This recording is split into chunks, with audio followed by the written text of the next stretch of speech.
அங்கணரும் சிந்தையானை அருமறையின் அகத்தானை அணுவை யாருக்கும் தெரியாத தத்துவனை ஏனைப்பாறை திகழொழியை தேவர்கள் நம்போனை மற்ற கரியானை நான்முகனை கனலை காற்றை கணவரையை குறைகடலை கடந்து நின்ற பெரியானை பெரும்பற்ற பொய்யூரானை பேசாத நாளெல்லாம் பிறவானாளை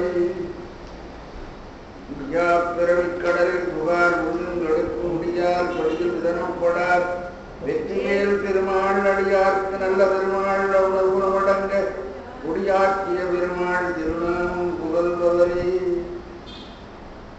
அவையேறும் நெஞ்சினை மற்றவங்களுக்கு கற்றே அவையேற வித்தருமான அவையேறும் செஞ்சலும் கண்பு விளக்கும் சிறு ஜெகநாதர் உங்களத்தால் செவிக்கிறார். ஞானமான நடராஜ பெருமானுடைய கருணையினாலும் நூற்றாண்டுகளுக்கு எதிராக பெருமண்டத்தை பிறந்தோடு விழுந்த புறவர்களுக்கும் அஜம்பரை நண்பருக்கும் இன்றைய அன்பார்ந்த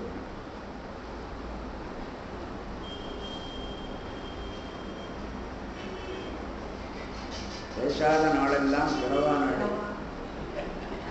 பிறந்த நாள் என்பது எது?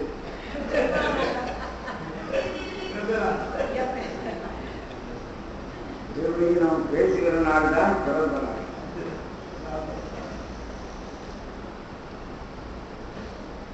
அப்படி பார்த்தோம்னா எல்லா நாளும் பிறந்த நாள்கள் தான்.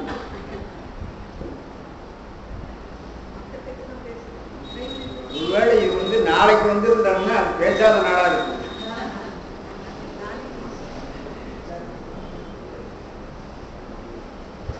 புதன்கிழமை வர்றதுனால சமாஜத்துல நாம் பேசிக்கின்ற நாளா இருக்கு. அவர் சொல்லும்போது பேசாத நாளைத்தான் பிறவாத நாள் தான். பேசுகிற நாள் பிறந்துறாங்க. உங்களுடைய ஆழமான அன்பு வாழ்த்து நான் மிகவும் கற்றுக்கொள்கிறேன். காரணம் ஒன்று, எனக்கு இந்த இடத்துல பேசுறதுல ரொம்ப உற்சாகமா இருக்கும்.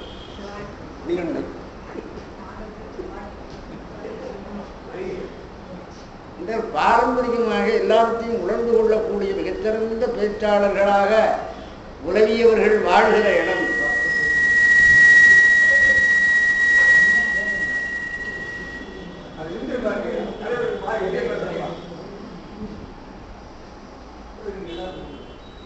இதிலிருந்த பெருமக்கள் பலரோடு நான் மணித்துளிகள் சந்தித்திருக்கிறேன், அவர்களை வழிபட்டிருக்கிறேன். அதனால் பார்க்கிற பொழுது அந்த ஞாபகங்கள் எல்லாம் வரும்.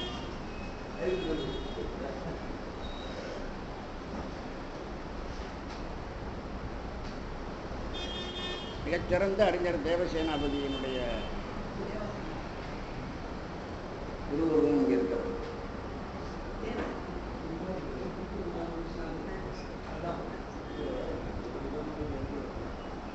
திருவிக்காவை நான் சொல்ல வேண்டிய விஷயம் இல்லை. 7 நாட்கள் அவரோடு மாலை நேரத்தில் 1 மணி நேரம் வழக்கு வாழ்த்து எனக்கு கிடைத்தது.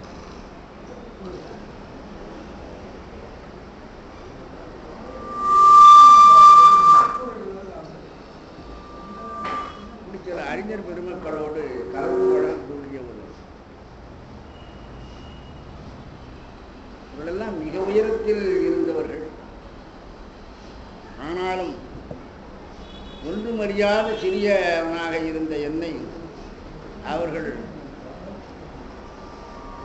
அதுதான் இங்கே கொண்டு வந்து என்னை உட்கார வைக்கிறார். என்னுடைய பலம் என்று சொல்ல முடியும். எனது தொல்குல முறையோர் நெடுந்தவம் உயர்ந்த வான்மையா என்று நேடத்தில் அவர் சொல்வார். என்னருந்த அவத்தின் அன்று எனது தொல்குல முன்னையோர் அருந்தவம் உயர்ந்த வான்மையா. உண்மை தந்தையாருடைய தளராத ஒரு ஈஸ்வரர் முருகண்டத்தில் அவர் கொண்டிருந்த உறுதியான ஒரு அன்பு. அதை விட அந்த முருகனை இறுக பிடித்துக் கொண்டிருந்த என்னுடைய ஆசிரியருடைய ஆசி, இவையெல்லாம் சேர்ந்துதான் நம்மை ஒரு நிலைக்கு உருப்படியாக ஆக்கி வைத்திருக்கிறது.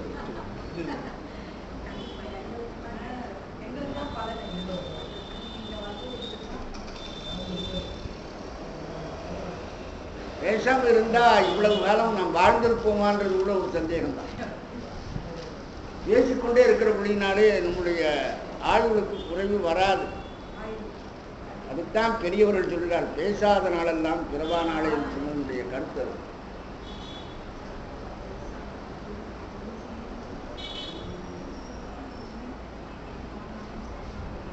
நாம் இங்கே இருக்கிற பெரியவர்களை பார்த்தோம்னா அவர்களால் கடைசி நிமிஷம் வரையிலையும் பேசிக் கொண்டிருந்தவர்கள்.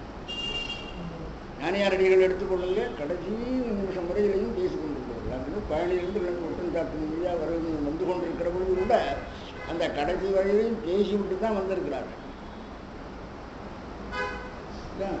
பேச்சு என்பது மூச்சு போல இடையறாமல் இருந்து கொண்டிருக்க வேண்டும். அது வெறும் பேச்சா இல்லாமல் அருள் பேச்சாக இருந்தால் மிக விசேஷமான ஒன்று. இலக்கிய பேச்சுக்களை காட்டிலும் சமயத்துறையில பேசுவது என்பது பிறருக்கும் நமக்கும் பயன்படக்கூடிய பேச்சு. இங்க இலக்கியத்துறையில பேசுகிற பொழுது சிறிய அளவு நேரம் சுவையாக அனுபவிக்கிறதுக்குரியதாக அது அமையும். ஆனால் இது அப்படி இல்லாமல் வாழ்க்கையில முழுமையாக கடைப்பிடிப்பதற்கு வேண்டியதாக இதுதான்.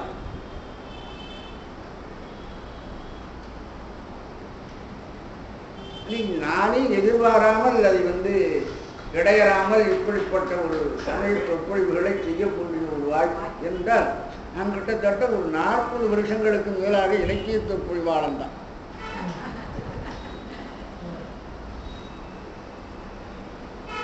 இலக்கிய பட்டிமண்டபங்களுக்கு தலைமை வைக்கிறது இலக்கிய பேச்சுக்கள் என்றுதான் கொள்ளும்.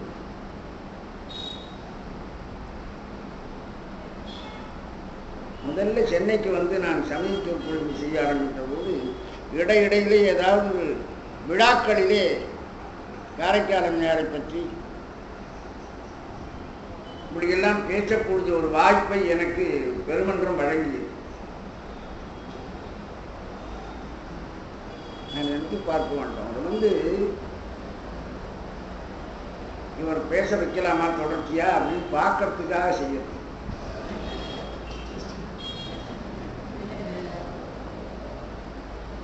சரி, இந்த ஆள் பரவாயில்லை பேசுவார், இவர் பயன்படுத்திக்கலாம் என்ற ஒரு தெளிவு ஏற்பட்ட பிறகுதான், அதுதான் இந்த இடத்தினுடைய ஒரு புனிதத்தன்மை.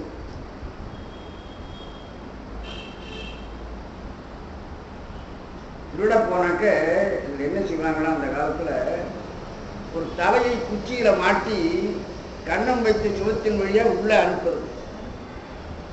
பார்த்த ஒன்றும் உள்ள யாராவது சத்தம் போட்டாங்கன்னா இது லாய்க்கில்லை.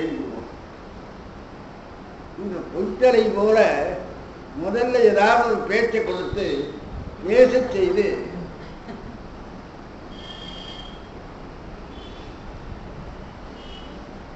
ரொம்ப ஆராய்ச்சி. எனக்கு அதில் கிடைத்த நண்பர் தான் முன்னாள் சமாஜ தலைவராக இருந்தவர் ஆகிய தியாகராஜ்.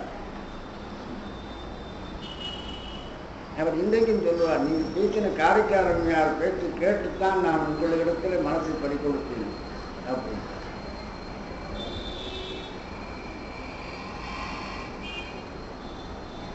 பேச்சு பிறரை திருத்துவதோடு பிறரை நமக்கு நட்பாக்கிக் கொள்வதற்கும் அதுதான் உதவுகிறது.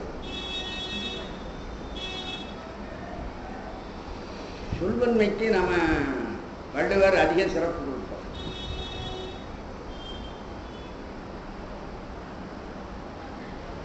சொல்வன்மைக்கு ஏதுவாக இருக்கிறது தான் கல்வி, கல்லாமை, கேள்வி, அறிவுடைமை என்ற அதிகாரங்கள் எல்லாம்.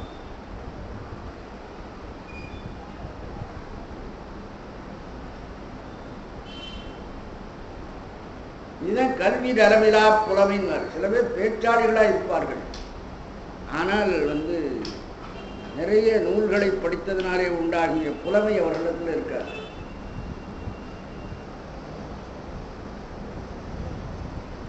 எனக்கு தெரிந்த ஒரு அன்பர் கல்கத்தா பாரதிய தமிழ் சங்கத்தில் பேச அழைத்து கூப்பிட்டுருந்தார். அவர் 2 நாள் பேசின ஒருபாடு நீங்கள் ஊருக்கு போகலாம் அப்படின்றாங்க. 10 நாளைக்கு அவர் பேசுவதற்காக கொடுத்த தலைப்பை இது பண்ணி வெறும் சொற்பந்தல் அவசியம் இல்லை, ஆழமான கருத்து பார்வை, அதுக்கு பல நூல்களை படித்ததுதான். கல்வி நலமிலா புலமை என்று சொல்வார். உரையிலா அறிவு, யோக புணவிலா இளமை, மேவத்துறையிலா மனசவாவி, துஷியிலா கோலத் தூய்மை, நரையிலா மாலை, கல்வி நலமிலா புலமை, நன்னீர் சிறையிலா நகரம் போலும் சேயிலா செல்வம் என்று. பிள்ளை இல்லாத ஒரு குடும்பம் எப்படின்றதுக்காக இந்த உதாரணங்களை எல்லாம் காண்பிக்கிறது. கல்வி நலமிலா புலமை, கல்வி நலம் இல்லாத ஒரு புலமை.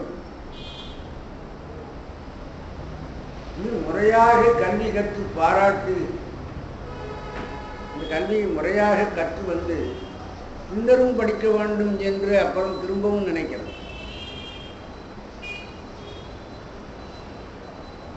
இன்றைக்கு மாலையில் எனக்கு கொஞ்சம் நேரம் கிடைத்தது. உடனே வந்து 11ஆம் திருமுறையில் எடுத்துக்கொண்டு நம்முடைய சேரமான் பெருமாள் நாயனாருடைய திருமொழி கோவையை எடுத்து படிக்கிறோம். 30 பாடல்களையும் படித்து பார்த்து அதுக்கப்புறம் தான் வச்சுட்டு தான் திரும்புவாங்க. இப்போ போய் அவசரமாக இது படிக்கணும். அது வந்து எத்தனையோ தடவை சேரமான் பெருமாளை பற்றி நான் பேசுறதுக்காக படிச்சிருக்கேன். படிக்கிற போது சில விஷயங்கள் நமக்கு தெரிகிறது. இதை அப்பொழுது கவனிக்காமல் போயிட்டோமேன்னு நினைக்க முடியாது. முன்னாலே இதே நூலை நாம் படித்த பொழுது நமக்கு அப்பொழுது தெரியலையே. உடனே அதில் ஒரு இடம் சந்தேகம் வந்தது. உடனே காரைக்கால் அம்மையாருடைய அக்குல திருவந்தாதியை எடுத்து அது அங்கே எப்படி சொல்லியிருக்கிறார்கள் திரும்பி பார்த்தோம்.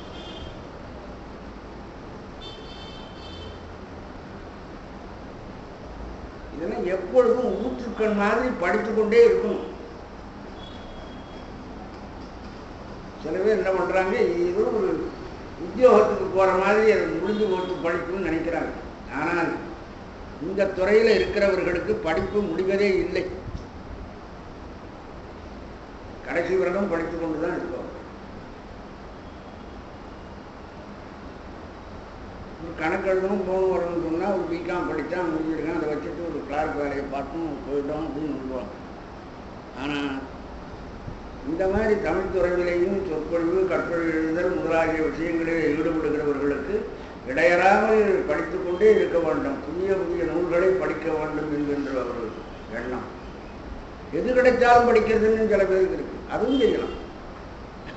ஆனாலும் கற்பவை என்று சொல்லுவார், எதை படிக்கணும். அதனால இருக்கிற நேரம் குறைச்சலாக இருக்கிற நேரத்தில் வீணான விஷயங்களை எடுத்து படித்து கொண்டு அதில் நேரத்தை போட்டுவிட்டால் ஒரு காலத்தில் நாவல் சிறுகதைகளை விரைவாக வேகமாக படித்து முடித்து விடுகிற காரியத்தில் இருந்தவங்க. நீங்க பார்த்தா எல்லாத்துக்கும் ஒரே தியரி தான், இல்லை வேற ஒன்றும் இருக்காது. அதுவும் இல்லைன்னா சாண்டிலியனை போல நாவல் எழுதுகிறவர்களை பார்த்தீங்கன்னாக்க அவங்க மனசை வேற வழியிலேயே திருப்பி கொண்டு போயிடுவாங்க.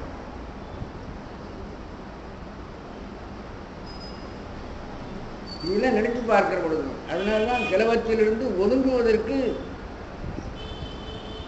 நம்முடைய சமாஜம் போன்ற இந்த இடங்களிலே வந்து பேசுகிற காலத்தில் அது நம்மை திசை திருப்பி விட்டு ஒழுங்கான ஒரு பாதையிலே நம்மை கொண்டு போயிருக்கிறது. எப்படி சிந்திக்க வேண்டும், எப்படி பார்க்க வேண்டும், எந்த நூல்களை கற்க வேண்டும் என்பதற்கு கூட நமக்கு இதெல்லாம் நானும் உங்களுக்காக ஒரு தடவை படிச்சுட்டு தான் அப்புறம் திரும்பிட்டோம். நான் ஏற்கனவே படித்து விட்டேன்னு சொல்றதுக்கு இல்லை. அந்த மாதிரி என்னை நானே ஏமாற்றிக் கொள்ளக்கூடாது. இன்னைக்கு பேப்பரில் ஒரு விஷயம் நீங்கள் பார்த்துருக்கலாம். தமிழுக்கு செம்மொழி அந்தஸ்தை கொடுக்க வேண்டும் என்று முதலில் கோரியது சைவ சித்தாந்த சமாஜம் என்ற குறிப்பு இன்றைய தினமலர் பேப்பரில் போட்டு. இது வந்து ரொம்ப ஒளிமறைவாக இருந்த ஒரு விஷயம். அது இன்னைக்கு தான் அந்த பேப்பரில் வந்தது. இதுக்கு முந்தி செம்மொழி பற்றிய விஷயங்களை பேசுகிறவர்கள் யாரும் இதை பற்றி அதிகமாக எடுத்து விளம்பரப்படுத்தியதோ பேசியதோ இல்லை. சமாஜம் எவ்வளவு முன்னேற்பாடோடு அடக்கமாக சில காரியங்களை செய்திருக்கிறது என்பதை தெரிந்து கொள்வதற்கு இது கூட ஒரு வாய்ப்பாக. பெரும்பாலும் அதை படிச்சிருக்கிறான். முதல் பக்கத்திலேயே போட்டிருக்காரு.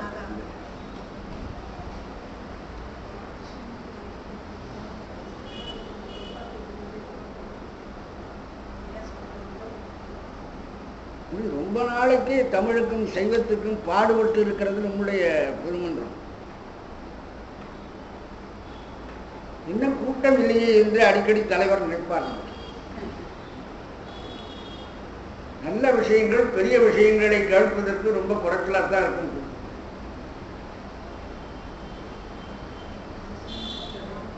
ரோகிகளிலே அவர் சொன்னார் பாருங்க, புறங்கரை ஒழுகு செம்புண்டில் ஈயன வருங்கதை புள்ளியர் கொள்வர். வெட்டி கதைகளை அற்பர்கள் நிறைய, அதுக்கு நிறைய கூட்டம் சேரும். மாமலர் உங்கடி வண்டின் நல்லவன் உன் காவியை பிறந்துள்ள பயன்பெறு பெரியர் கொள்வரை.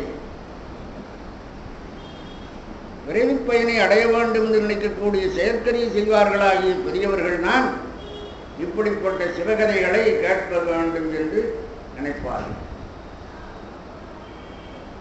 அதுதான் சில இடங்களில் பாடம் சொல்லுவதற்கு கூட படிக்காத புதிய நூலை நான் எடுத்துக்கொண்டு திரும்பி திரும்பி திருமந்திரம் திருவாசகம் என்று அதையே சொல்லிக் கொண்டிருக்கிறதை விட புதிய நூல்களையும் மற்றவர்களுக்கு மடையிலே அறிமுகப்படுத்த வேண்டும் என்பதற்காக சமீபத்தில் அந்த மாதிரி தான் சிவராத்திரியில் வந்து பேச வேண்டும் என்று சொன்னார்கள் திருவான்மையூரில். அப்போ பிரம்மோத்திர காண்டம் பேசுகிறேன். அப்படின்னா என்னங்க அது அப்படின்னு கேட்டார்கள். அப்படி ஒரு நூல் இருக்கிறது என்றே தெரியாது. அதிபீரராவ பாண்டியர் எழுதிய நூல் அது சிவராத்திரியினுடைய சிறப்பு சொல்லுகின்ற நூல். சிவராத்திரி புராணம் என்றே ஒரு நூல் இருக்கிறது. நான் படிக்கணும்னா பேசணும்னு ஒரு முறை வருகிற காலத்தில் அதை திரும்பி படித்து பார்க்க வேண்டும் என்கின்ற ஆர்வம் நமக்கு வருகிறது. இல்லை நாமும் ஒரு தடவை ஒரு நூலை படித்தோம் என்ற எண்ணம் வரும், அது வரும். இன்னும் வயசு இல்லை, ஆய்வில் எவ்வளவு காலம் கொடுப்பார் இறைவன் சொல்ல முடியாது. அதனால நான் விரும்புவதெல்லாம் மீண்டும் தமிழ்நாட்டில் தமிழை தாய்மொழியாக கொண்டு பிறக்கக்கூடிய பிறவிதான் எனக்கு வேண்டும் என்பதும், இதே மாதிரி பாடம் நடத்தக்கூடிய தமிழ் படிக்கவும் திரும்பவும் தமிழை பகிர்ந்து கொள்ளவும் வாய்ப்பு கொடுக்கக்கூடிய ஒரு பிறவியாக அது அமைய வேண்டும் என்று தான் நான் பிரார்த்தனை பண்ணுகிறேன். என்னுடைய முன்னோர்கள் அப்படித்தான் பிரார்த்தனை பண்ணாங்க. தமிழ் தாத்தா உயிசா அவர்களுக்கும் அப்படித்தான் பிரார்த்தனை. அதனால உங்கள் எல்லாருடைய அன்பும் ஆசையும் இறைவனுடைய திருச்செவிகளிலே ஏறும் என்று நான் நினைக்கிறேன். பெருமன்றத்தினுடைய வாழ்க்கையும் வளர்ச்சியும் மேலும் மேலும் சிறப்பாக செயல்பட வேண்டும். ரொம்ப தெரியாமல் ஒரு அடக்கமாக அவ்வளவு பெரிய காரியங்களை செய்துவிட்டு இந்த பெருமையை எங்களுக்கு உரியது என்று சொல்லிக்கொள்ளாமல் இருந்திருக்கிறார்கள். இதை பற்றிய பிரச்சனைகள் வந்த காலத்திலெல்லாம் இதை பற்றி நாங்கள் முன்னாலேயே குரல் கொடுத்திருக்கிறோம் என்பதை எடுத்துக்காட்டக்கூட இல்லை. பாருங்கள், அடக்கமான பணிகள்.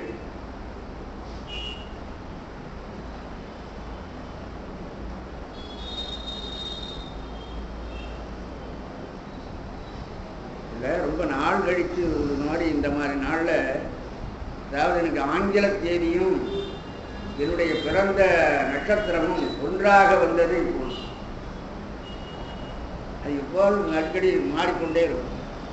உண்டா வராது. 4 வருஷம் 5 வருஷத்துக்கு ஒரு தடவை ஏதாவது ஒரு அபூர்வமாக சந்திக்கும்.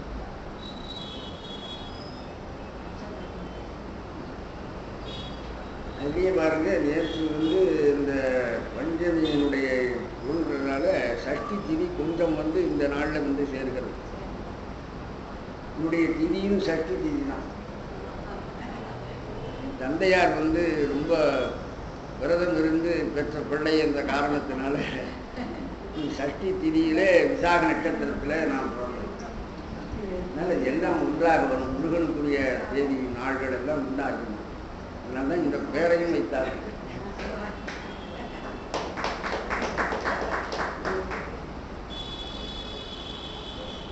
அவர்களுடைய அருளாளர்களுடைய ஆபுரம் தான், அவர்களுடைய அன்பு தான் நம்மை வழிபடுத்துகிறது. அதனால் கூடுமான வரையிலும் எல்லாரும் சிறந்த அருளாளருடைய நட்பை தேடிக்கொள்ள வேண்டும்.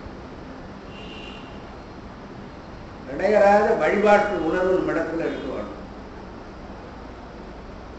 அதே நம்முடைய குடும்பத்திலேயும் கொஞ்சம் கொஞ்சம் முளைக்கப்படும். இப்போதெல்லாம் இளைஞர்களை வயப்படுத்துவது என்பது ரொம்ப கஷ்டம். அவர்களுக்கு வெளியில வாசனைகள் அதிகம் இருக்கு. அது இழுத்து விடுகிற பொழுது அவர்களை கொண்டு வருவதே கஷ்டமா இருக்கிறது. அதனால இந்த நேரத்தில் கொஞ்சம் கொஞ்சம் நம்மளால் முடிந்த அளவுக்கு ஒரு முயற்சியை செய்வோம். அதுக்காக குடும்பங்களில் பாரம்பரியமான வழிபாடுகளை விடாமல் செய்ய வேண்டும். இந்த பண்டிகைகள் திருவிழாக்கள் என்பதையெல்லாம் நாம் விடாமல் செய்தால் அது ஒரு வழக்கம். 4 பேருக்கு நடுவில் நம்ம பிள்ளைகள் வந்து நிற்கிற மாதிரி இருக்கும். அவனுக்கு பிடிக்கிறதோ பிடிக்கிறையோ வேறு விவகாரங்கள் இருந்தாலும் எல்லாரும் வந்து இருக்கிற பொழுது நாமும் வரணும். இப்படித்தான் நம்ம கொஞ்சம் கொஞ்சமாக புத்தியை வாங்கி நீ பாதாமுகத்தில் புகழ்த்தி அருணிகிறார் சொல்றாங்க. புகழ்த்தின்னு புகழ்த்தி என்று பூவும் ஆவும் சேர்த்தீங்கன்னாக்க உருவம் போட்டு பால் போட்டணும் வாங்க. போட்டணும் இல்லை, புகட்டணும். கொஞ்சம் கொஞ்சமாக பாலாடையினுடைய மூக்கு வழியாக போகிற பொழுது இந்த ஓரத்தில் வச்சு கொஞ்சம் கொஞ்சமாக செலுத்துவார்கள். மூக்கு வழியாக போடுன்னா அப்படியே விடுறது இல்லை. இதுதான் புகழ்ச்சின்றது. எனவே இறைநெறி கருத்துக்களை ஒரேடியா அப்படியே கட்டியா உள்ள தள்ள முடியாது. கொஞ்சம் கொஞ்சமாக போகிறார். புத்தியை வாங்கி நீ பாதாம்புயத்தில் புகழ்ச்சி அருமையான வார்த்தை. இந்த அளவுக்கு அதை நம்ம விளைக்கொள்ள. புத்தியை வாங்கினார். வாங்கிறதுன்றது இழுக்கிறதுன்னு அர்த்தம். சாதாரண உறவாக வாங்குவாங்கன்னு வாங்குறான், இவன் தாங்குதாங்கன்னு தாங்குறான். மருமகளுக்கு சட்டம் இருக்கும். அந்த வார்த்தை சொல்லுவாங்க, வாங்குவாங்கன்னு வாங்குறான், இவன் தாங்குதாங்கன்னு அவளை தாங்குறான். வாங்கிறது என்பது சிக்கிக்கொண்ட ஒன்றை இழுக்கிறது. பழைய தமிழ்ச்சொல். தூண்டில் வேட்டுவன் வாங்க வாராது. ஒரு வாழை மீன் அந்த தூண்டில் ஆட்டு கொண்டு விட்டது. இந்த பெரிய மீன் அது. தூண்டில் போட்ட வேட்டுவனானவன் அதை இழுக்கிறான், அது வரல அப்படின்றது. வாங்கன்னு இழுக்கிற புத்தியை வாங்கி புத்தி எங்கெங்கேயோ போய் மாட்டிக்கொண்டிருக்கிறது. இன்றைய சமுதாயம் அப்படித்தான் இருக்கிறது. அவருடைய புத்தி அவர்களையும் அறியாமல் எந்தோ ஒரு இடங்களிலெல்லாம் மாட்டிக்கொண்டு விடுகிறது. அதை பிடிச்சு இழுக்கணும். அப்புறம் நீ பாதாம்புயத்தில் புகட்டி என்னுடைய திருவடி தாமரைகளை அதில் கொஞ்சம் கொஞ்சமா நுழைக்கணும். அப்பத்தான் முத்தியை வாங்க முடியும்.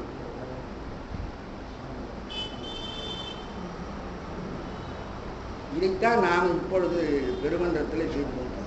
வருகிற போது கொஞ்சம் வெளியிலே சுழன்று கொண்டிருக்கின்ற புத்தியை வாங்கி திருவருள் நெறியில புகட்டி, இதனாலே நமக்கு அடுத்த பிறவியிலே அதுக்கு அடுத்த பிறவியிலேயாவது ஒரு முக்தி கிடைக்கும் என்று நிச்சயமா எதிர்பார்க்கும். அந்த எதிர்பார்ப்புக்கு நமக்கு ஒன்றும் நஷ்டம் விளைந்து விடாது. லாபம் பெரிதாக இருக்குமா இல்லையான்றதை பற்றி கேள்வி இல்லை. நாம் அந்த பாதைக்கு வந்து விட்டோம் என்பதுதான் முக்கியம். சரியான இடத்துக்கு நாம் வந்து சேர்ந்திருக்கிறோம் என்பதைத்தான் நாம் நினைக்க வேண்டும். சிவபெருமான் உபதேசம் பண்ணணும்னு சொன்னாலும் கூட 4 பேர் தான் அவருக்கு கிடைத்தார். நமக்கு அதிகம் பேர் கிடைக்க வேண்டும். கிடைத்தவர்கள் அனைவரும் அந்த அறநெறியில ஈடுபடுகிறவர்களாக இருந்தால் போதுமானது.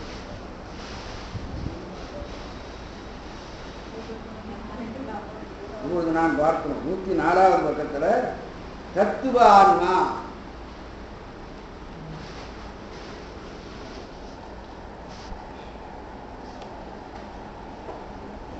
இது பூதான்மாவாக ஆகட்டும், அதுக்கடுத்தபடி சென்ற சொன்னார் இல்லையா அந்தரான்மா என்று.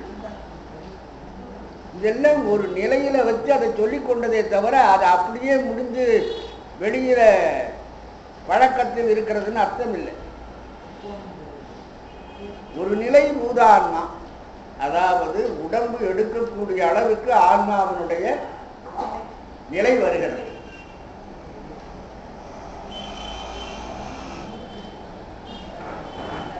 இந்த பஞ்சாட்சரி வித்தை என்று அப்படி சொல்லி விடுவார்கள். அது சித்தியாரில் நீங்க படித்திருக்கலாம். இந்த பூத சரீரம் போனால் புரியட்ட சரீரத்தோடு ஆன்மாவானது பயணப்படுகிறது அப்படின்பாங்க.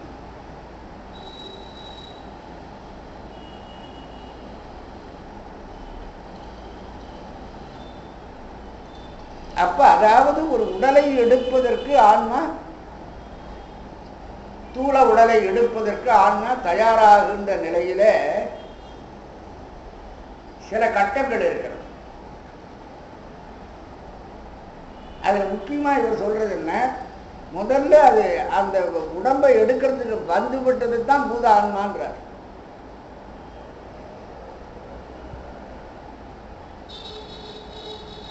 ஐம்பூதங்களாலாகிய பௌதிக சரீரத்தை பெறுவதற்கு ஆன்மா இப்பொழுது தயாராக இருக்கிறது. அதுக்கு பிறகு ஆன்மாவுக்கு ரெண்டாவதா என்ன கிடைக்கிறதுன்னு கேட்டீங்கன்னா, 4 வகை வாக்குகள். இந்த சப்த பிரபஞ்சமாகிய ஒளி உலகம் ஆன்மாவினிடத்திலே சேர்க்கப்படுகிறது. அது சுத்தமாயின் காரியமாக வரக்கூடிய 4 வாக்குகளும் ஒரு இடத்திலே சேருகிற பொழுதுதான் அந்த வாக்குகளின் மூலமாக மற்றதெல்லாம் இந்த உயிருக்கு உதவியாகின்றன. அதுக்கு பிறகு வருகிறது தத்துவங்கள். அதனால்தான் இந்த மாதிரி சித்தாந்த படத்துல நிவர்த்தி முதலாகிய பஞ்ச கலைகளை ஒரு கட்டமா கொடுத்தா, தூர வைகரி, சூக்கும வைகரி, வைசிந்தி, மத்தினி, சூக்குமையாகின்ற 5ஐயும் நிவர்த்தி முதலாகிய பஞ்ச கலைகளுக்குள்ளே புறப்பகுதியிலே காண்பித்திருப்பார்கள். இந்த வாக்கின் மூலமாகத்தான் எல்லாம் நடக்கிறது என்றார். இதை நாம் சுருக்கமா சப்த பிரபஞ்சம்னு நாம் சொல்லுவோம். வாக்கிற்கு மூலம் என்பது என்ன? சப்தம் தானே. சப்தம் என்பது ஆகாயத்தினுடைய குணம். ஆகையினாலே ஆகாய பூதத்தினுடைய சம்பந்தமும் அங்கே ஏற்படுகிறது. இப்ப ஆகாய பூதத்தினுடைய சம்பந்தம் ஏற்படுகிற பொழுது அது பூதான்மா என்று அதை முதல்ல நாம் சொல்லணும். அப்புறம் ஆகாயத்தின் குணமாகிய சப்தத்தை ஆன்மாவுக்கு சொந்தமாக பெறுவதற்காக வைகரி முதலாகிய 4 வாக்குகளும் சுத்தமாயின் காரியமாக வருகின்றன. அந்த சுத்தமாயின் காரியமாக வைகரி முதலாகிய 4 வாக்குகளினுடைய துணையினாலே தத்துவங்கள் எல்லாம் பொருள் உலகமாக ஆன்மாவுக்கு கிடைக்கிறது. அதுவே இதுதான் சப்த பிரபஞ்சம், அர்த்த பிரபஞ்சம் என்று சொல்றோம். சொல்லுலகம், பொருள் உலகம்.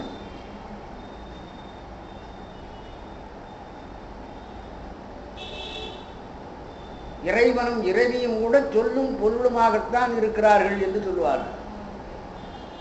அபிராமி என்றார் சொல்வார், சொல்லும் பொருளும் என நடமாடும் துணைவருடன் புல்லும் பரிமள பூங்குருதியே. சொல்லும் பரிமும் பொருளும் போல ஒன்றித்திருக்கிற காட்சிக்கும் அது தோன்றும். வண்ணும் இசையும் போல, அது மாதிரி சொல்லும் பொருளும் போல, வளமும் சுவையும் போல அப்படின்னு சொல்லுகிறது. சொல்லும் பொருளும் போல சொல்லை சொன்ன உடனே பொருள் தெரிகிறது.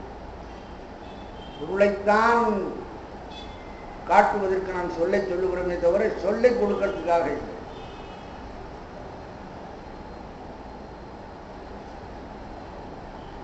அப்போ வைகரி முதலாகிய வாக்குகளோடு கூடியிருக்கின்ற ஒரு நிலையை அந்தரான்மானார்.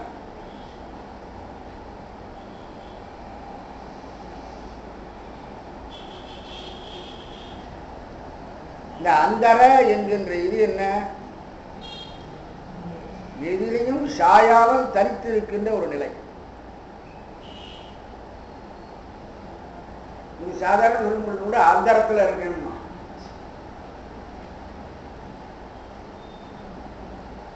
மேலையும் போகல, கீழையும் போகல. இப்ப வாக்குகளோடு கூடியிருக்கின்ற ஆன்மாவானது சஞ்சரித்து வினை செய்யக்கூடிய தகுதியிலையும் இல்லை. அது ஒடுங்கி நிற்கிற நிலைமையும் இல்லை. இருக்கு ஆணவத்தோடு ஒடுங்கி நின்றால் அது கேவல நிலை. அது இல்லாமல் சகலத்தோடு தத்துவங்கள் எல்லாவற்றோடும் கூடிவிட்டால் சகல நிலை. இப்பொழுது அந்தரான்மா என்பது சகல நிலையிலும் இல்லை, கேவல நிலைக்கும் இனி போறதா இல்லை. அப்படி இருக்கிறதுனால தான் அது அந்தரான்மான்னார். வைகரி முதலாகிய 4 வாக்குகளோடு கூட இருக்கிறது. இந்த அந்தரான்மாவுக்கு அடுத்த நிலைமை என்னன்னா, தத்துவங்கள் உயிருக்கு சேருகின்றன. அப்பொழுது செய்யவும் விரும்பவும் அறியவும் தகுதி உடையதாக ஆன்மா ஆய்வெடுக்கிறது. அதனால தத்துவ ஆன்மா என்று அடுத்தபடி நமக்கு அது சத்த தன்மாத்திரை, பரிச ரூப தன்மாத்திரைகள், தகும் இரத கந்த தன்மாத்திரைகள் என இயம்பும் இத்தகைய பஞ்ச தன்மாத்திரை. அப்புறம் மனம் ஆங்காரம் எய்து புத்தியோடு உணத்துவம் அவ்வியத்தம். அவ்வியத்தம் விளக்கம் இல்லாமல் இருப்பதுன்னா மூலப்பிரகதி. வித்தியாதத்துவம் உருடன் கலை காலம் மாறி விரவு சுத்தவித்தை ஈஸ்வரம் சாதாக்கியம் சக்தி சிவம். மகேஸ்வரன் சதாசிவன் சக்தி சிவன் விளங்கினார். இந்த தத்துவங்கள் 6 36 தத்துவங்களும் தழுவி இந்த ஆன்மா பெற்று ஈவிக்கும் அவதாரம்,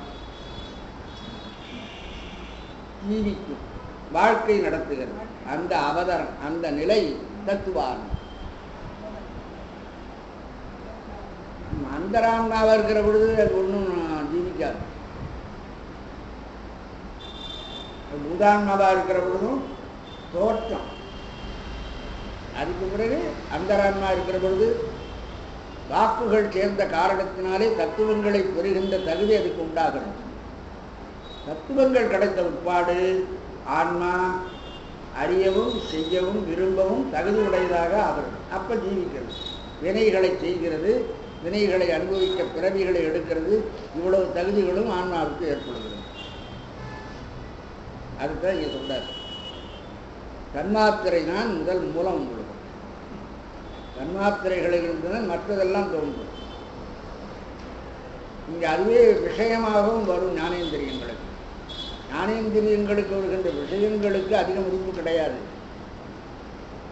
தத்துவங்களை சொல்லுகிற பொழுது 36 தத்துவம் என்று சொல்லுகிற பொழுது ஞானேந்திரிய விஷயங்களை சொல்லாமல் தன்மாத்திரைகளைத்தான் சொல்வார்கள். தன்மாத்திரை என்பது தன்னளவில் இருப்பது. அது உயிருக்கு பயன் தரக்கூடிய நிலையில் அது வருவதல்ல. அது தன்னிடத்திலிருந்து பூதம் முதலியவற்றை தோற்றுவித்து உயிருக்கு வேறொரு வகையில் உதவி செய்து கொண்டு இருக்கிறது. அவ்வளவுதான். நேரடியாக வரல. விஷயம்தான் நேரடியாக வருகிறது. அதனால்தான் தன்மாத்திரைகளிலிருந்து தான் எல்லாம். அதனால அவர் என்ன செய்தார் திருவள்ளுவர்? தன்மாத்திரைகளை சொல்லி அந்த 5 வகை தெரிவான்கட்டே உலகினர். இந்த 5 வகை என்ன? தன்மாத்திரைகளிலிருந்து 5 பூதங்கள் உற்பத்தி ஆகின்றன. சப்த தன்மாத்திரையிலிருந்து ஆகாயம் வர மாதிரி ஒவ்வொரு தன்மாத்திரையிலிருந்தும் ஒவ்வொரு பூதம் வருகிறது. நாம் படிக்கிறதுல சில பேர் என்ன செய்கிறார்கள், சித்தாந்தத்தில் இருக்கிற முறை வேற, அது சில அளவுக்கு சரியாக வராது. அவங்க என்ன பண்ணுவாங்க, ஆகாயத்திலிருந்து காற்று வருகிறது, காற்றிலிருந்து நெருப்பு வருகிறது, நெருப்பிலிருந்து நீர் வந்தது, நீரிலிருந்து நிலம் வந்தது. இதெல்லாம் நம்ம இலக்கியங்களில் படித்தா சரியாக வரலாம். கல் தோன்றி மண் தோன்றா காலத்தே வாழோடு முத்தோன்றி முத்தபடி உலகம் பிரளயத்தினாலே கவரப்பட்டிருந்தது, அப்புறம் ஜலப்பிரளயமாக இருந்தது, அதிலிருந்து முதல் மண் தோன்றியது அப்படின்னு இப்படி சொல்லுவாங்க. இதெல்லாம் பௌதிக ஆராய்ச்சி. சாஸ்திர ஆராய்ச்சியில் அப்படி கிடையாது. தன்மாத்திரைகளை வச்சு அந்த தன்மாத்திரைகளில் தான் பூதங்கள் வருகின்றன. தன்மாத்திரைகள் ரொம்ப நுட்பமானவைகள்.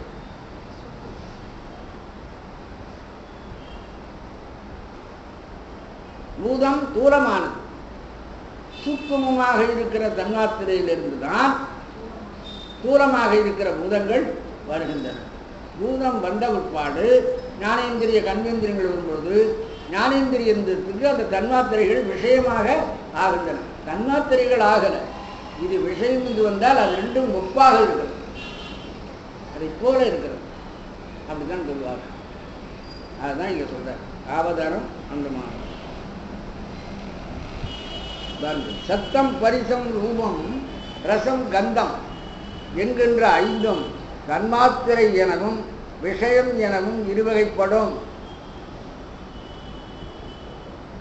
105வது பக்கம் என்னோட பக்கத்தில். அவற்றுள் விஷயம்னா என்ன? அது ஆகாயம், வாயு, அக்னி, அப்பு, பிருத்திவி என்னும் 5 பூதங்களின் குணமாக அவற்றை பற்றி நிற்பது. அதான் விஷயம்.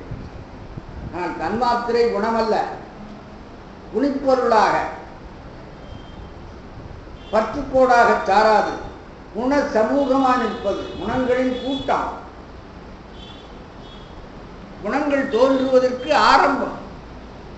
அதுதான் சொன்னார். தன்மாத்திரை என்பது தன்னிடத்திலிருந்து திரவத்தை தோற்றுவிக்கின்ற ஆற்றலுடைய ஒரு சமூகம். அதுதான் சமூகமாக நிற்கும். எனவே தானே குணமாயும் நிற்கும், குணியாயும் நிற்கும். குணியாய் நிற்கிற பொழுது தன்மாத்திரை, குணமாய் நிற்கிற பொழுது விஷயம் என அறிந்து கொள்கிறார். இந்த அறிவு ஆன்மாவிற்கு குணமாயும் சுருமாயும் நிற்றல் போலவாகும். அறிவு என்ன பண்ணுகிறது? ஆன்மாவினுடைய குணம் என்ன? அறிவு. அறிவு வடிவமானதுன்னு சொல்லுவோம். ஆன்மாவினுடைய சுரூபம் என்ன? அறிவு. அது ஆன்மாவிற்கு குணமாயும் இருக்கிறது, வடிவமாகவும் இருக்கிறது. ஆன்மா அறிவு வடிவமானது.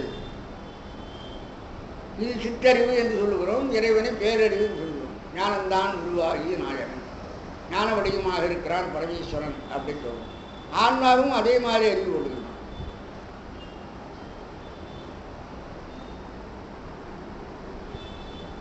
இக்கருத்து உணர்த்துவதற்குத்தான் தகும் என்னும் அடையெடுக்க வைத்தார். இதில் தகும் என்கின்ற வார்த்தை ஒன்று வந்திருக்கிறது 2வது வரியில. முதல் வரியை மடக்கி வைத்தான் பாருங்க.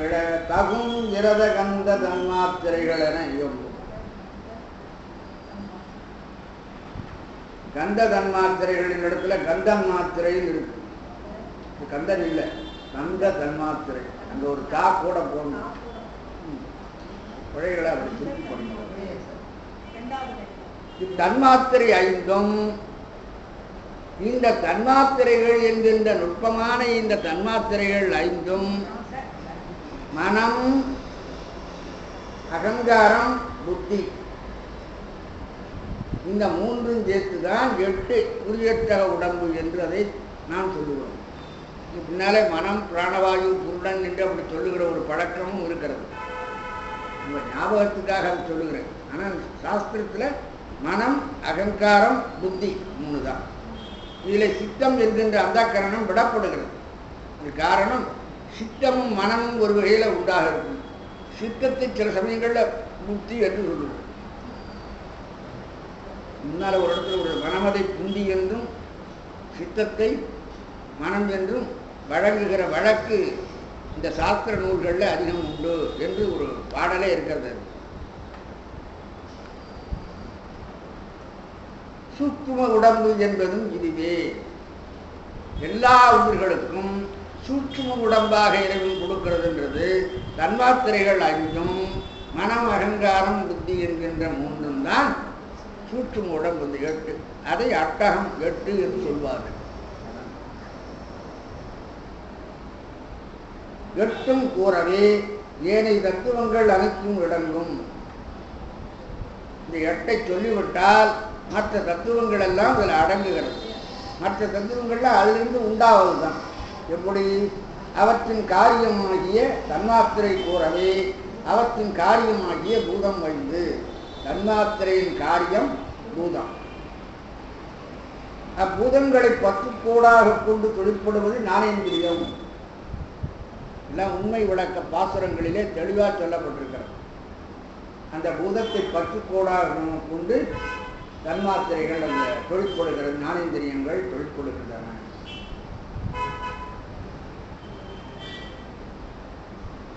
ஆன்ம தத்துவம் தொழிற்படுவதற்கு துணையாக இருக்கிறது இந்த கர்மேந்திரியம் 5ம். மனம், புத்தி, அகங்காரம் கூறவே அதற்கு இனமாகிய சித்தமும் கிடைக்கிறது. குறியொட்டகத்தில் 3 தான் சொல்லியிருக்காங்க. அப்புறம் சித்தமும் அதனோடு சேர்த்து 4 கந்தக்கரணம் கிடைக்கிறது. ஆன்ம தத்துவம் தொழிற்படுவதற்கு காரணம் வித்யா தத்துவம். வித்யா தத்துவம் இல்லைன்னா ஆன்ம தத்துவம் தொழிற்படாது. அதனாலே அந்த ஆன்ம தத்துவமும் அந்த ஆன்ம தத்துவத்தை தொழிற்படுத்துகின்ற சிவதத்துவம் எல்லாம் அடங்கும். ஆகவே இங்கே சொன்ன இந்த 8 வைத்து கொண்டு இந்த 8 சூக்கும உடம்பு அது ஒவ்வொரு ஆன்மாவுக்கும் இருக்கிறது. அந்த ஆன்மாவுக்கு இறைவன் கொடுத்திருக்கின்ற இந்த சூக்கும உடம்பாகிய 8 மூலமாக மற்ற தத்துவங்கள் எல்லாம் ஆன்மாவுக்கு சேர்ந்து விடுகின்றன. அதுதான் இங்க சொன்னார்.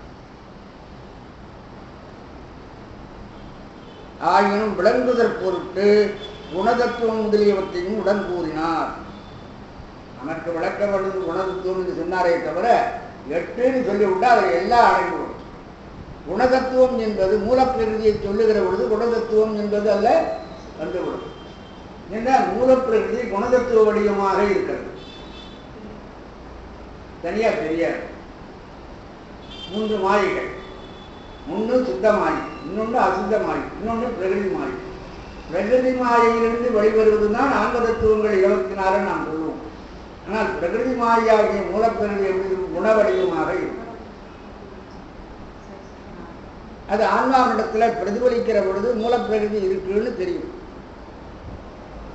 சில நேரத்தில் சத்துவ குணம் வரணும், சில நேரத்தில் ராஜத குணம் வரணும், தாமத குணம் வரணும்.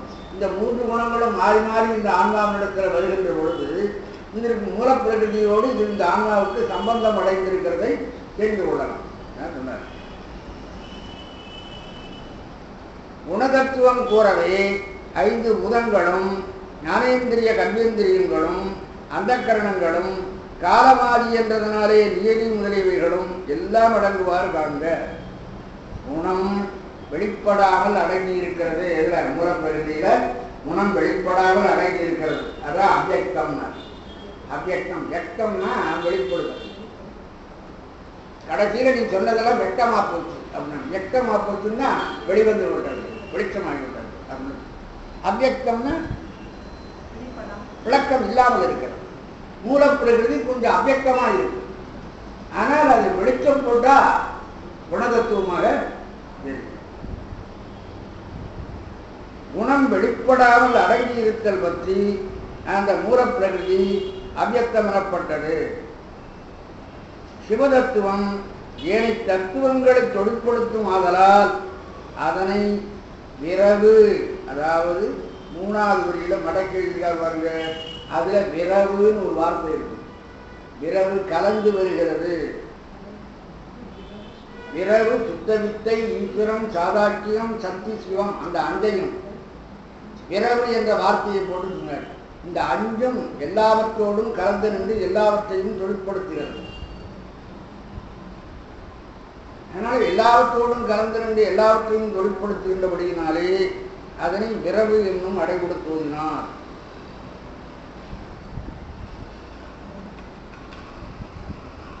இதுதான் தத்துவ ஆன்மா. இப்ப தத்துவங்களோடு கூடி ஆன்மா ஒரு உடலை முழுமையாக பெற்றுக் கொண்டு விட்டது அப்படின்னு தெரிகிறது. இப்ப இதுல விடப்பட்ட சில விஷயங்களை திரும்ப விளக்கி சொல்லுகிறது அடுத்த சில பாடங்கள். தத்துவங்கள் பிராகிருதம் என்றும் பிரக்கிரியை என்றும் 2 வகைப்படும். சுத்த மாயா பிரக்கிரியை இவை எனவும் கூறுகின்றது. தத்துவத்தை பாசங்கள் என்றும் மனம் என்றும் சாற்றலும் ஆம். தத்துவத்தை பாசங்கள் என்று சொல்லலாம். மாயை என்பது ஒரு பாசமாகத்தான் சொல்லுவோம். மும்மலம் அப்படின்னு சொன்னா ஆணவம் கண்மம் மாயை. அப்ப மாயை என்பதுதானே தத்துவங்களுக்கு காரணமாக இருக்கிறது. அதனால அதுவும் பாசம் என்று சொல்லப்படுகிறது. அதுதான் சொன்னார். தத்துவத்தை பாசங்கள் என்றும் மலம் என்றும் சாற்றலுமா. மும்மலம் என்று சொல்லுகிற பொழுது மாயாமலம் என்று அதை நாம் சொல்லுவோம். சகசுமாய், சகசமுமாய்னா உயிருக்கு சொந்தமா இருக்கிற மாதிரி இருக்கிறது. அது ஒன்றும் புதுசா வந்துவிட்ட மாதிரி இல்லை. நம்ம ரொம்ப நாள் பழகின இடம் வந்தால் சகஜமா இருக்கும். பழகாத இடத்துல சுத்தம் ஒதுங்கி ஒதுங்கி யோசித்து பண்ணணும். சகஜமா இருக்கிறதுன்னு சொன்னால் இந்த தத்துவங்கள் ஆன்மாவுக்கு ரொம்ப பழகின மாதிரி நடந்து கொள்கிறது. சொன்னார் சர்வகமாகி எல்லாமாக இருக்கிறது, நித்தியமாய் நிலைபெற்றதாக சகல ஆன்மாவிடத்தும் இருக்கும். இந்த தத்துவங்கள் பிராகிருதம் என்றும் ஒத்த பிரக்கிரியை என்றும் 2 விதமாகும். பிராகிருதம். பிராகிருதம்னா பிரகிருதி இயல்புன்னு அர்த்தம். பிரக்கிரியைன்னா செலுத்துதல், இன்னொன்றை செயற்பட வைத்தல். உரைத்த பிரக்கிரியே சிவதத்துவம் ஆகும். சிவதத்துவம் எல்லாம் இன்னொன்றை செயல்பட வைக்கிறது.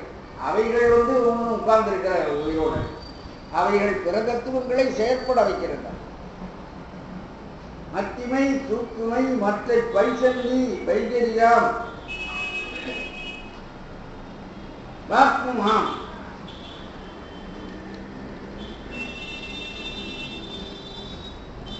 இந்த வாக்குகளும் கூட பிரக்கிரியை தான், இன்னொன்றை செயல்படுத்த வைக்கிறது. இவைதாமே வைந்தவமும் ஆகும். இவைகளெல்லாம் வைந்தவம். வைந்தவம் என்றால் பிந்து, பிந்துவினால் விளைந்தது. பிந்து என்பது என்ன? சுத்தமாயி. நாம் நாதம் பிந்து என்று சொல்லும் பொழுது, இந்த பிந்துவை பற்றி சொல்லும்போது அங்கே நாதம் பிந்து என்பது சக்தி தத்துவம் என்று எழுதும். அதே பிந்து என்பது குடிலை என்றும் சொல்லப்படும். சுத்தமாயைக்கு பேர். எந்த இடத்துல அந்த பிந்துன்ற வார்த்தையை உபயோகப்படுத்துகிறான்னு பார்த்து அங்கே சுத்தமாயை என்று பொருள் பண்ணுறதா அப்படின்னு. குடிலை அப்படின்ற வார்த்தை இருக்குங்க. குடிலை என்றால் ஓம் என்கின்ற பிரணவத்தை குறிக்கிற வார்த்தை. அது பரிக்கிற சக்தியாக இருக்கிற சுத்தமாயை குறிக்கிறதுக்கு சித்தாந்தத்தில் உபயோகப்படுத்துவோம். ரெண்டு வெவ்வேறு இடம்.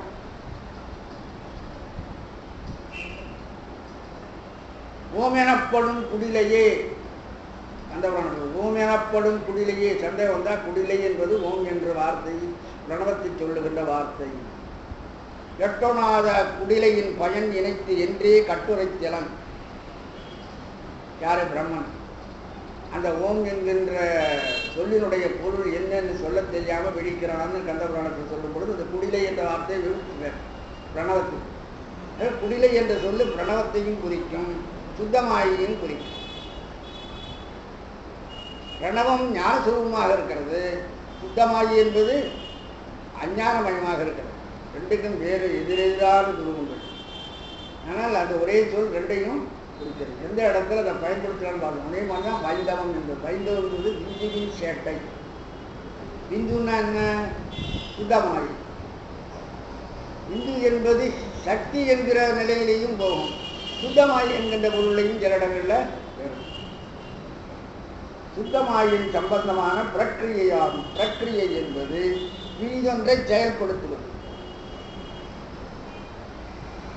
பிராகிருதம் என்பது தன்னளவில் இயல்பாக இருக்கும். பிரகிருதின்னு சொல்றோம் பாருங்க. அது தத்துவங்களை பாசங்கள் என்றும் மரம் என்றும் சொல்லுவதும் கூடும்.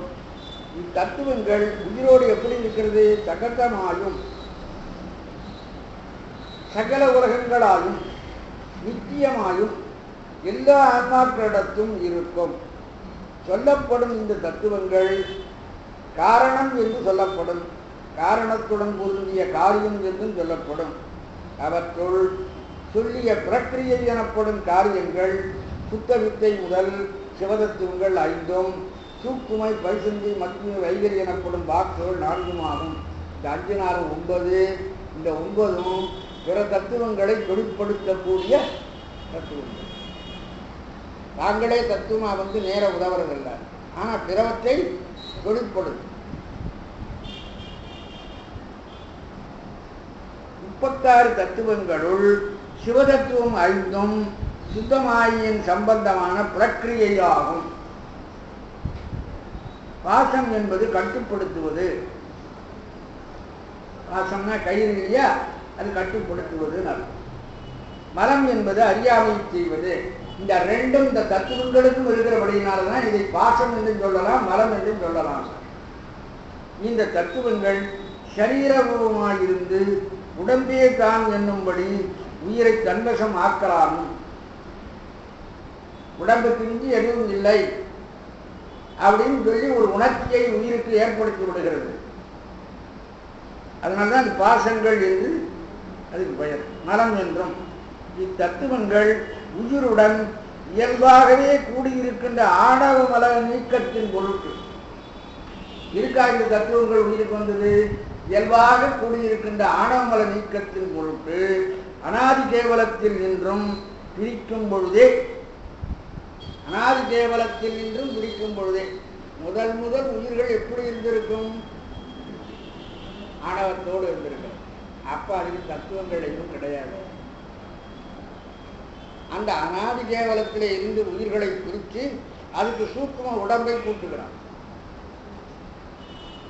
அப்ப அனாதி கேவலத்தில் நின்றும் பிரிக்கும் பொழுது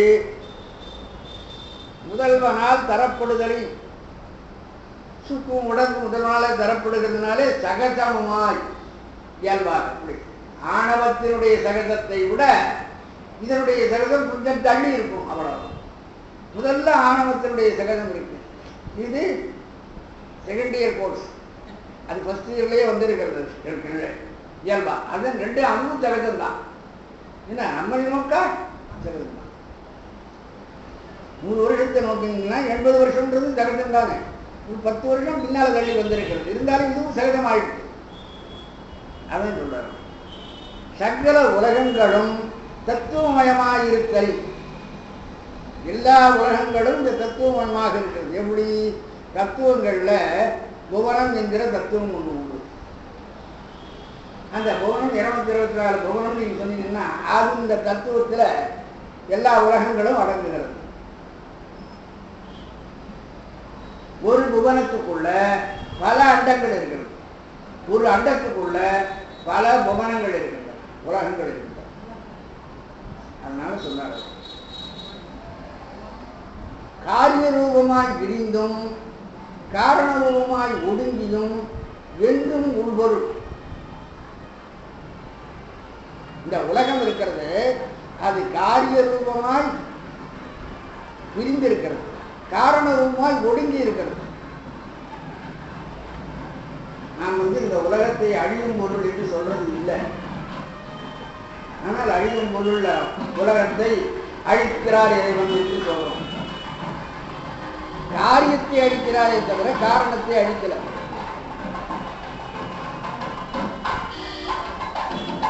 கைலத்தில் நீங்க பார்த்தீங்கன்னா இந்த உலகம் நிரந்தரமாக இப்படியே இருக்கும் என்று சொல்லுவார்கள். இல்லை, இந்த உலகம் ஒடுங்கிவிடும், இல்லாமல் போயிடும். ஆனாலும் காரணம் இருக்கிறபடினாலே அந்த காரணத்திற்கு மீண்டும் உலகம் தோன்றுவதற்கு தடை இல்லை. இது சைவத்துக்கான ரெண்டையும் சொல்றாங்க. காரிய ரூபமாய் விரிந்தும் காரண ரூபமாய் ஒடுங்கியும் என்றும் உள்பொருள், அதே உள்ள பொருள் தான். ஆதலின் நித்தியமாய் ஓரறி உயிர் முதல் ஐயறி உயிர் ஈராக இந்த தத்துவங்கள் எல்லா உயிரிடத்திலும் இருக்கின்றன. மரமட்டை, புல், புழு, பூச்சி எல்லாத்திலையும் இருக்கிறது இந்த தத்துவங்கள். 36 தத்துவங்கள். சிலவற்றில் தத்துவங்கள் ஒடுங்கி இருக்கும், சிலது இருக்கு. ஐயறி உயிரிடத்திலேயே சில பேருக்கு கண்ணு தெரியல. அப்போ உங்களுக்கு தெரிய பாருங்க, சில பேர் காது கேட்கல. அப்போ தன்மாத்திரைகள் விஷயங்கள் வேலை செய்யல. இப்போ அது ஒடுங்கி இருக்கிறது. இல்லைன்னு அர்த்தம் இல்லை. இறைவன் கொண்டு வந்து கொடுக்கறது இறைவன் கொடுறான். அந்த உடம்பினுடைய பலத்தை பொறுத்தது சில இடங்கள்ல போய்விடுகிறது. இறைவன் எல்லா உயிர்களுக்கும் 36 தத்துவங்களையும் கொடுத்துள்ளோம். அந்த உயிர்களினுடைய தன்மையை பொறுத்து, அவைகள் பெறுகின்ற உடலை பொறுத்து அது வேலை. அதனால உங்களுக்கு மரம் மட்டையா இருந்தால் அது அந்த கரணம் இல்லைன்னு நினைக்கக்கூடாது. அதுக்கும் அந்த கரணம் நினைக்கிறது. நம்மளை இந்த ஆள் கட்ட வாங்கணும் தெரிஞ்சு தன்னை தடுத்துக் கொள்ளுகிற ஆற்றல் இல்லை. நமக்குள்ளேயே சில பேருக்கு நம்ம தடுத்துக் கொள்ளுகிற ஆற்றல் இருக்கா? எல்லாரும் பேருக்கும் சொல்ல முடியாதுல்ல. அது தத்துவங்கள் எல்லா உயிர்களுக்கும் கொடுக்கப்படுகிறது. அதுதான் என்னை உயிர்களுக்கு இடத்தில் தத்துவங்கள் இருக்குமாயின் அது தொழிற்படாமைக்கு காரணம் என்ன? கேள்வி கேட்கிறார். தொழிற்படாமைக்கு காரணம் என்ன? கண்ணிடத்து காணும் தன்மை இருந்தாலும் அது விடக்கொழி முதலிய துணை ஒளிகளுடன் கூடினாலன்றி காண மாட்டாது. அவ்வொளிகளுடன் கூடி காணும் காலத்து அந்த ஒளி ஏகதேசமாயின் காணும் ஒளி ஏகதேசமாக இருக்கிறது. பூரணமாயின் காணும் தொழில் பூரணமாயின் நிகழும். துணை ஒளி சிந்துமின்றி இருளோடு கூடின் அந்த இருளை காணுதலை என்று பொருளை காணுமாறில்லை. இதுபோல 36 தத்துவங்கள் எனப்படும் சூக்கும சரீரம் எல்லா உயிர்வர்க்கங்களிடத்தும் இருப்பினும் அது தொழிற்படுவதற்கு துணையாகிய தூள சரீரத்திற்கு ஏற்றவாறே தொழிற்படும் என்று அறிந்து கொள்ளுங்கள். அதுக்கு கிடைக்கிற தூள சரீரம் எந்த அளவுக்கு சிங்கா இருக்கோ அதை ஒட்டித்தான் 36 தத்துவங்களும் தொழிற்படும். அதனால சிலதெல்லாம் சில பேருக்கு மன வளர்ச்சி கொண்டு போயிருக்கும். மனம், புத்தி, சித்தம், அகங்காரம் வேலை செய்யாது. அந்த கரணம் எந்த கரணங்கள் வேலை செய்யலேன்றது நமக்கு வெளியில் தெரியாது. நமக்கு அந்த கரணங்கள் வேலை செய்யும்.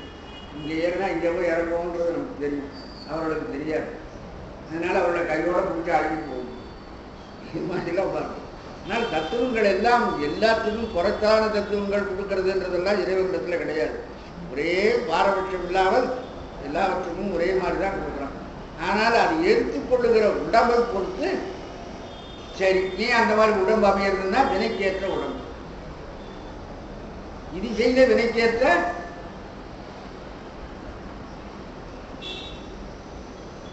இந்த வினைக்கேற்ற உடம்பு சில இடத்துல பலகீனமான உடம்பா போயிடும். அப்போ சில தத்துவங்கள் எல்லாம் வெளிப்படாமல் அது நாம் சுலோகத்தில் சர்வசாதாரணமாக பேசுவாங்க. எல்லாம் பூர்வ ஜென்ம கர்மம் இந்த மாதிரி உள்ள வந்து வாசி உண்மை வினை ரெண்டு இருக்கிறது. அதை வச்சு பராமரிக்கிறவனுடைய கர்மமும் இருக்கிறது, அதனுடைய கர்மமும் இருக்கிறது. இது கடைசி வரலாம் அது சிரமமா இருக்குல்ல, அந்த சிரமத்தை இவன் பட வேண்டும் என்று இவன் தலையில் எழுதியிருக்கிறது. அதானே எட்டமுடன் என் தலையில் இன்னபடி என்று எழுதி விட்ட சிவனும் செத்து விட்டாங்கன்னா நீ இதெல்லாம் அனுபவிக்கணுண்டான்னு சொல்லி உனக்கு எழுதுகிறது தானே. பிராகிருதம் என்பது தொழிற்படுவதற்கு யோக்கியமாயிருக்கும் முதல் காரணம் பிரகிருதி, அதாவது இயல்பு, அடிப்படை. பிரக்கிரியை என்பது ஆக்கப்படுவதாகிய காரியம், உண்டாக்கப்படுவது. இந்த காரியம் கூட சுத்தமாயினால் ஆக்கப்படுவது, அசுத்தமாயினால் ஆக்கப்படுவது, பிரகிருதி மாயினால் ஆக்கப்படுவது என வகைப்படும். இல்லை, சுத்தமாயினால் ஆக்கப்படுவது சிவதத்துவம், அசுத்தமாய் ஆக்கப்படுவது வித்யாதத்துவம், பிரகிருதி மாயினால் ஆக்கப்படுவது ஆன்ம தத்துவம். அவற்றுள் சிவதத்துவம் 5ம் தாத்திவிகங்களோடு வைத்து எண்ணப்படுவதாகிய வாக்கு 4ம் 96 தத்துவங்களே 66 தத்துவங்கள்ல வராது, 36 தத்துவங்கள்ல உங்களுக்கு வாக்கு வராது. ஆனால் 96 தத்துவம் என்று தாத்வீகங்களை சேர்த்து 60 தாத்வீகங்களையும் சேர்க்கிற பொழுது 4 வாக்குகள் அங்க வைத்து எண்ணப்படும். சுத்தமாயின் சம்பந்தமான காரியமாதலில் இவை வைந்தவமும் ஆகின்றார். வைந்தவமும் ஆகின்ற பிந்து சம்பந்தம் சுத்தமாயினுடைய சம்பந்தம் சுத்தமாயிருக்கு நேரடியாக உண்டாகும்.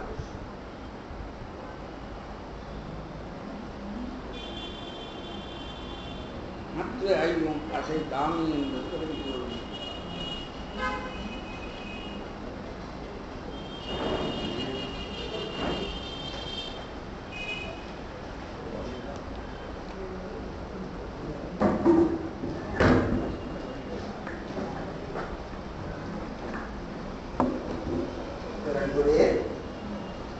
ஒரு சில மணித்துளிகள்